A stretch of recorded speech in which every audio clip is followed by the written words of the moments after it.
các bạn thông phật cô lại chúng ta thực hiện cần liên ha của Phật giáo thì các mình sẽ ăn cái bữa sẽ cùng nắp lại mình so với năng độ tu cảm giác tanpa sedih karena mình học quay pa tâm đó khác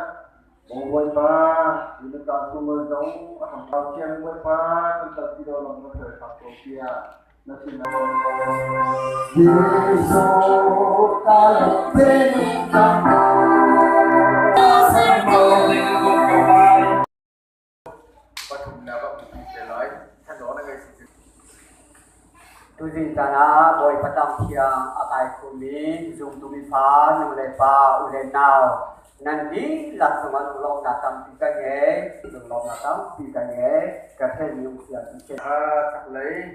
thực hiện nợ cầm nợ ini kendati ini bagi siapa jadi kat sini luka terdi dan suami datang sendiri tu jing sana yang cium rakyat tadi arah siapina amin kabar cinta nalai tu kan dia berikan perhatian anak sahaja nami tak sekolah kehidupan nabiya kita tak sekolah Sa Bible thì sáng một là xin lọc làm bia chim chùa lấy cha bia để chơi không nhà